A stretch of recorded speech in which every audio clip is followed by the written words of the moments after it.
Tienes dos plantas del mismo tipo, sembradas el mismo día, en la misma tierra, con el mismo riego bajo el mismo sol.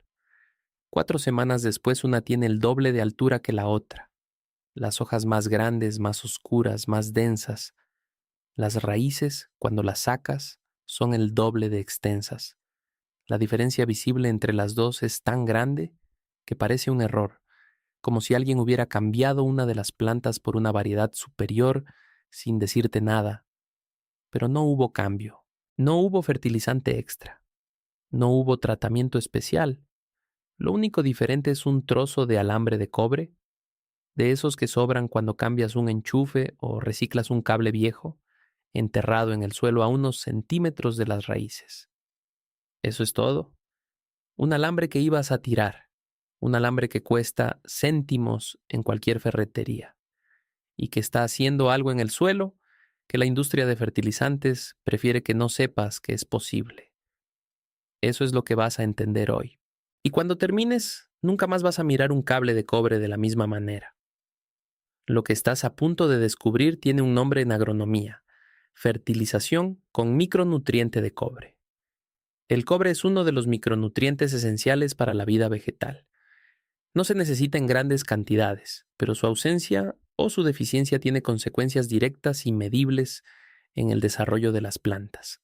El cobre participa en la síntesis de clorofila, en la formación de enzimas clave que regulan el metabolismo energético de la planta, en la resistencia a enfermedades fúngicas y en la eficiencia con la que la planta convierte la luz solar en crecimiento. Un alambre de cobre enterrado en el suelo se oxida lentamente en contacto con la humedad, liberando iones de cobre en concentraciones bajas y continuas directamente en la zona de raíces. Esa liberación gradual es exactamente el modo de entrega más eficiente para un micronutriente, porque evita la toxicidad por exceso y mantiene una disponibilidad constante durante semanas o meses. El costo de 1 metro de alambre de cobre reciclado de un cable eléctrico viejo es cero. El costo de los fertilizantes con cobre quelado que venden en tiendas de agricultura orgánica es de entre 12 y $40 por frasco. Esto no es especulación ni experimento sin respaldo. El cobre como micronutriente esencial para las plantas está documentado en la literatura agronómica desde hace más de un siglo. La Organización de las Naciones Unidas para la Alimentación y la Agricultura lo lista como uno de los 8 micronutrientes esenciales para el crecimiento vegetal normal. La Universidad de Wageningen, en los Países Bajos, una de las instituciones de investigación agrícola más respetadas del mundo, ha publicado estudios extensos sobre deficiencia de cobre en suelos agrícolas y su impacto en el rendimiento de cultivos de cereales, hortalizas y frutales. El Servicio de Extensión Agrícola de la Universidad de Cornell clasifica la deficiencia de cobre como un problema subestimado en suelos orgánicos, turbosos y en suelos con pH elevado donde el cobre natural queda bloqueado y no disponible para las raíces. En agricultura orgánica certificada, el sulfato de cobre y el hidróxido de cobre llevan décadas siendo los únicos fungicidas aprobados en muchos marcos regulatorios, precisamente porque el cobre tiene efectos comprobados, no solo como nutriente, sino como protector biológico de la planta. No estamos hablando de un truco marginal, estamos hablando de química vegetal con más de 100 años de validación científica. Sin embargo, nadie en el vivero te va a hablar de un alambre de cobre. Nadie te va a decir que ese cable viejo que tienes en el garaje puede liberar el micronutriente que tus plantas necesitan de forma lenta, continua y sin costo, porque esa respuesta no genera una venta. La industria de micronutrientes agrícolas, que incluye quelatos de cobre, sulfatos de cobre, óxidos de cobre en formulaciones de liberación controlada, mueve millones de dólares al año. Y depende de que el problema de la deficiencia de cobre sea percibido como algo que solo se puede resolver con un producto formulado, no con un alambre reciclado. Este conocimiento funciona demasiado bien como para ser rentable. No tiene marca, no tiene etiqueta, no tiene instrucciones de dosificación que justifiquen el precio.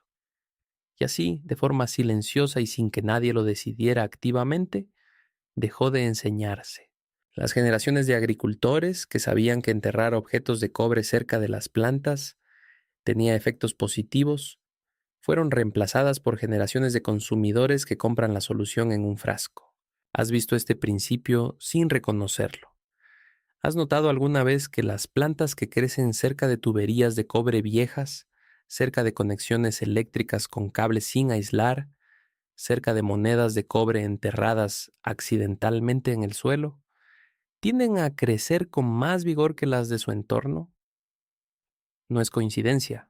El cobre que esos objetos liberan lentamente al suelo llega a las raíces en las concentraciones bajas y continuas que las plantas saben aprovechar.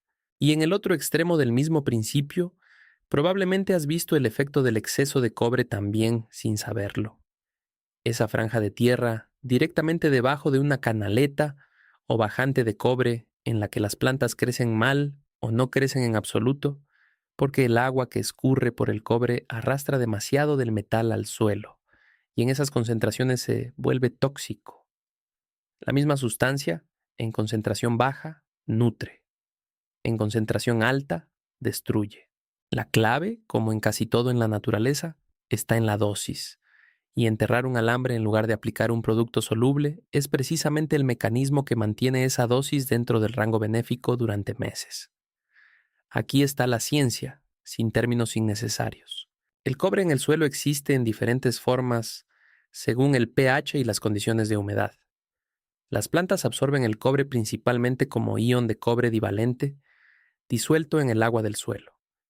Cuando un alambre de cobre se oxida, la reacción química entre el metal, el oxígeno del suelo y el agua produce óxido de cobre y pequeñas cantidades de iones de cobre solubles que se integran al agua del suelo. Esos iones son captados por los pelos radiculares y transportados hacia el interior de la planta, donde participan en múltiples procesos enzimáticos. El cobre activa enzimas como la superóxido dismutasa, que protege las células vegetales del daño oxidativo, y la plastocianina, una proteína que es componente directo de la cadena de transferencia de electrones en la fotosíntesis. Más fotosíntesis eficiente significa más energía disponible para crecer. Más protección enzimática significa mayor resistencia a estrés ambiental y a patógenos. Eso se traduce en plantas más grandes, más sanas y más productivas. El alambre no hace magia, activa la bioquímica que la planta ya tiene, pero que sin el micronutriente no puede operar a plena capacidad. Ahora el método, exactamente cómo hacerlo. Primero consigue alambre de cobre. La fuente más accesible y más económica es el cable eléctrico doméstico reciclado. Cualquier cable de instalación eléctrica contiene uno o varios conductores de cobre puro en su interior. Retira el recubrimiento plástico y extrae el hilo o los hilos de cobre del interior. Necesitas cobre limpio, sin recubrimientos, sin esmaltes.